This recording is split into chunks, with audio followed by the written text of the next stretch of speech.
श्री ज्ञानदेव पंढरीनाथ भगवान की जय। सद्गुरु माऊली श्री संत विठ्ठलदास महाराज की जय। जगत जननी सती अनुसया माता की जय। गुरु माऊली मोतीराम बाबा बोला। भारत के सब साधु संतन की जय। चराचरात वास करणारी चैतन्य शक्ती आनंद स्वरूप ब्रह्मांड नायक भगवान गोपाल कृष्ण महाराज सद्गुरु माऊलींच्या या परम पावन भूमीमध्ये आज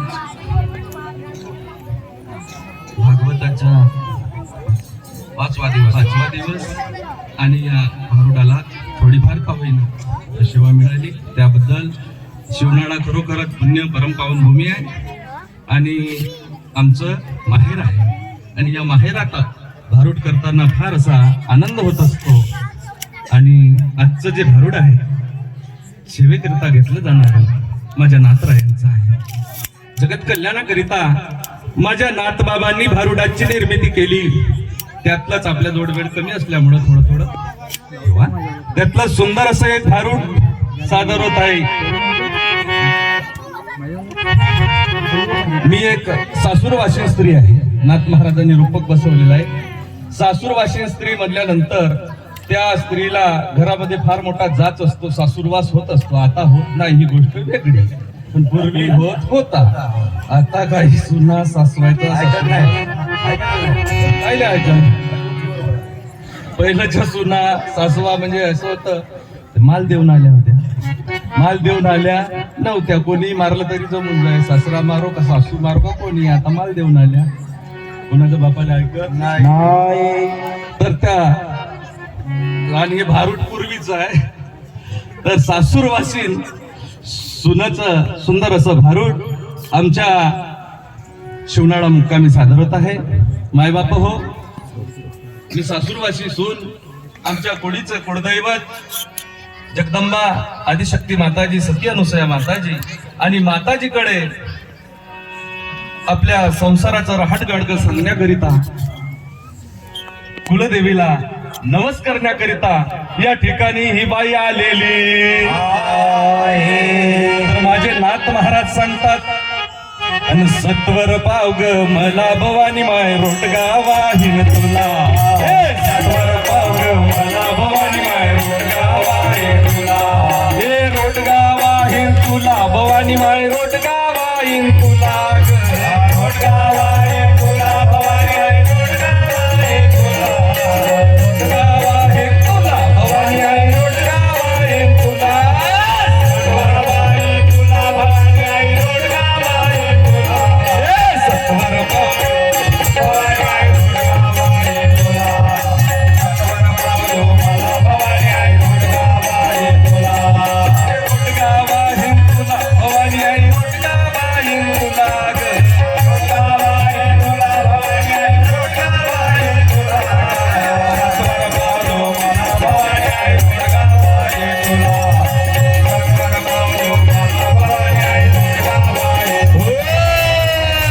नाथ महाराज म्हणतात, हे आदिशक्ती माते या नरदेहरूपी संसारामध्ये फार ग्रासलेली आहे, अतिशय दुःखानं ग्रासलेली आहे।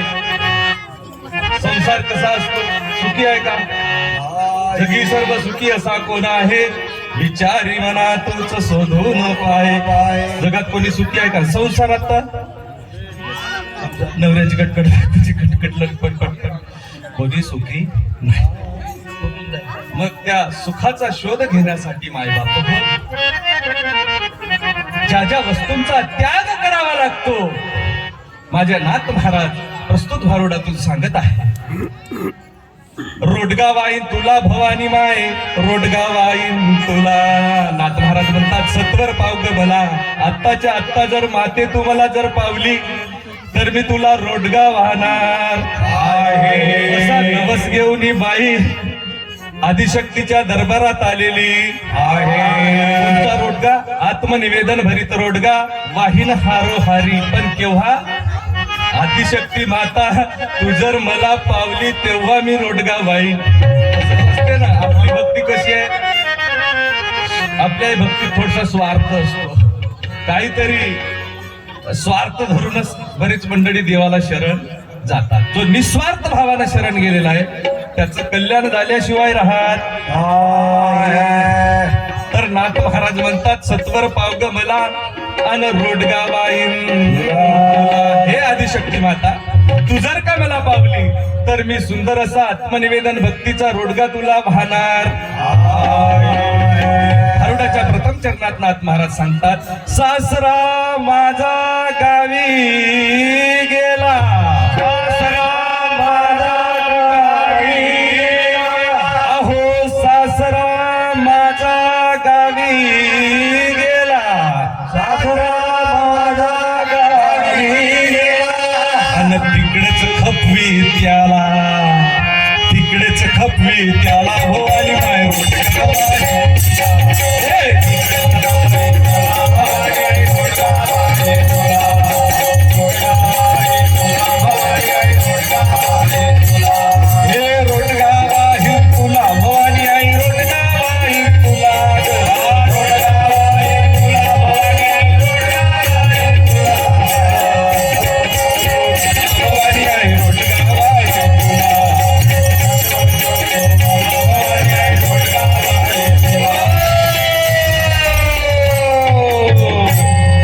महाराज भारुडाच्या प्रथम चरणात सांगतात सासरा माझा गावी गेला.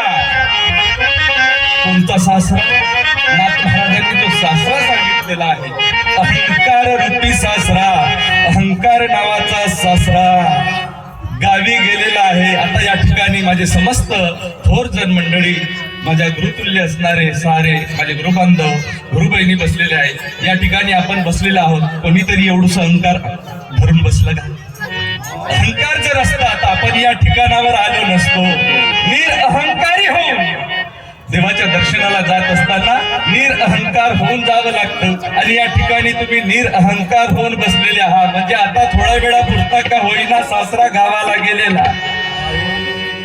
पुन्हा इकडून निघला का त्या सासऱ्याला घालायचं. सासरा माझा गावी गेला आणि तिकडच खपली त्याला. ह्या अहंकारानं बरेच मंडळीचा आपण इतिहास साक्षी आहे. अहंकारानं मोठ्या मोठ्याचा नाश चेंदा मेंदा केला. सांगा रावणाच्या घरी सप्तकोटी घरे शुद्ध कांचनाची, 7 कोटी शुद्ध सोन्याची घर होते. 7 कोटी घर शुद्ध कांचनाची, सोन्याची, काशाची, पितळेची, तांब्याची वेगळीच, गवलाची वेगळी, त्याचा हिशोबच नाही. पण 7 कोटी घर शुद्ध कांचनाची होती. ज्याले 80,000 बायका होत्या, 1 लाख पोरं होते, 1.25 लाख नातू होते. पण त्याची राख रांगोळी झाली. कशामुळे? या अहंकारामुळे. आपण जर अहंकार केला तर निश्चितच आपला देखील घात झाल्याशिवाय राहा. काय काय लोक असे आहे महाराज, असे 1.5 तोड्याच्या 2 अशा अंगठ्या घातल्या, पंक्तीतही वाढत. चांगलं धार्मिक कार्य असू द्या, पंगत असू द्या, ते वाढत नाही. हे बघा कसं करत येतं भात वाढ, येतं भाजी वाढ. काम सांगे ते कधी स्वतःहून काम कर सांगा. आता हे गावात कुठं, आता हे 1.5 तोड्याचं कुठं. पण अहंकार माणसाला भक्ती मार्गात पुढे जाऊ देत. म्हणून या अहंकाराचा भक्ती मार्गात वाटचाल करीत असताना त्याग करावा. म्हणून महाराज म्हणतात सासरा माझा गावी गेला आणि तिकडच खपली, तिकडच खपली त्याला भवानी माय.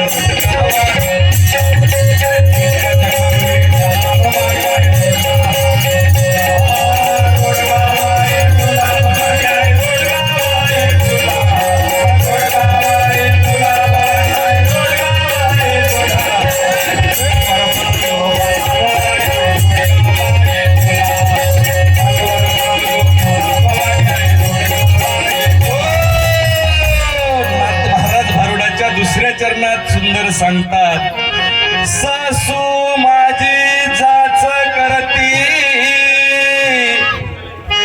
अहो सासू माझी जाच करती आणि लवकर निर्धाडी तिला,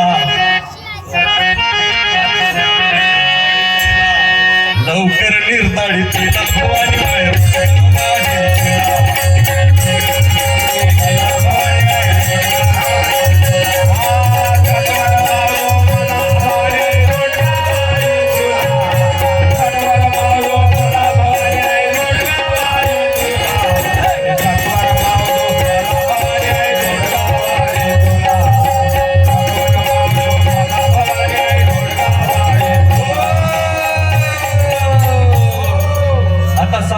बरोबर सुना एकदम खुश झाल्या. महाराज सुनायले वाटत असेल का महाराज खूप चांगला आहे. सासू माझी कुरकुर करती, सासू माझी जाच करती, लवकर निर्धाडी तिला. महाराज म्हणत आहे का सासूले लवकर खतम करा. आनंद झाला का नाही सुनायले? नाहीतरी सासू कायले पाहिजे लवकर खपली तर नाही. आमच्या गावच्या शिवण्याच्या बऱ्या मावल्या सासूंची सेवा करतात. एका गावले असंच झालं बाई, भारूड झालं. सासू माझी किरकिर करती, लवकर निर्धाडी तिला. भारूड ऐकलं ना बाईनं सासूले नेऊन विहिरीतच टाकलं. पण विहिरीत पाणीच नव्हतं, थोडसच असल्यामुळं फुटफाट झाली, मेलीच नाही. सकाळी जिवंत निघली. आणि मग तिच्या पोराले जेव्हा माहीत झालं, त्यानं आपल्या बायकोले माय पत्नीले ज्याच्या कडावर पडली शिकवट्यानं मारली. म्हणून सासूच्या वाट जाऊ नाही ना, सासूच्या वाट जाऊ नये. सासू ही आपल्या आईप्रमाणे आहे, सासरा वडिलाप्रमाणे आहे. आपल्या शिवण्यात तसं काही प्रकार नाही. म्हणून सासू माझी कुरकुर करती. नाथ महाराज सांगत आहे या प्रपंचातील सासूचा आणि माझ्या नाथांनी सांगितलेल्या सासूचा काडीचाही संबंध नाही. माझ्या नाथ बाबांनी जी सासू सांगितली, कल्पनेची सासू आणि हिचा बहुतची जाचू. अभिमान आणि कल्पना माणसाला भक्ती मार्गात पुढे वाटचाल करू देत नाही, अडथळा करणारे आहे. म्हणून त्या कल्पनेचा देखील आपण त्याग केला पाहिजे. कल्पनेची बाधा न हो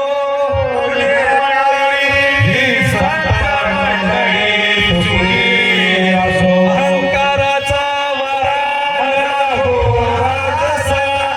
माझ्या विश्वासा. माय बाप हो, हे दोन्ही खतरनाक आहे. हे खतरनाक असल्यामुळे याच्या आपण दूर राहिलं पाहिजे. म्हणून नाथ महाराज म्हणतात यायचा जर तू न खात्मा केला, अहंकार रूपी सासरानं कल्पना रूपी सासू मारली, तर हे आदिशक्तिमान आहे. मी काय करीन अन सत्वर पाव आणि काय होत गावा.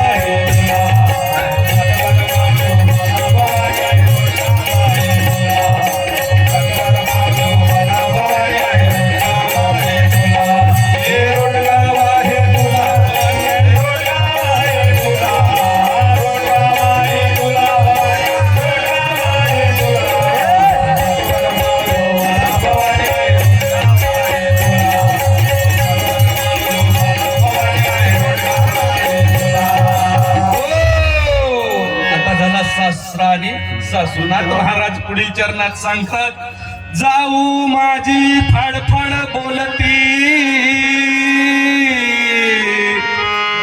अन भोडकी कर ग तिला. फाडफाड बोलती तिला. जाऊ माझी जाऊ फार बोलते हो. कोणती जाऊ? महाराजांनी सांगितलेली जाऊ म्हणजे या प्रपंचातली जाऊ नाही. काय काय पाहा घराघरात जावायचं पटत नाही. तिने हे काम केलं तर मी काय करू, ते म्हणते हिनं केलं तर मी काय करू. जावा देत ठेवा होते ना. म्हणून नाथ महाराज म्हणतात जाऊ, ह्या जाऊचा ना त्या जाऊचा काही संबंध नाही. नाथ महाराजांनी जी जाऊ सांगितलेली आहे, जाऊ म्हणजे आशा. आशा नावाची जाऊ. आशी परवा दुःख आशा दुःख देवी मनुष्याला दुःख देणारी आशा आहे. आता ज्याला एक क्विंटल झाला त्याला वाटते 5 क्विंटल व्हा, 5 क्विंटल झाला त्याला 20 क्विंटल व्हा, 20 क्विंटल झाल्या त्याला आशा काही सरत पर्यंत आशा सरत नाही, आशेपाशी परम दुःख. तर ही आशा नावाची जाऊ बोडकी झाली पाहिजे.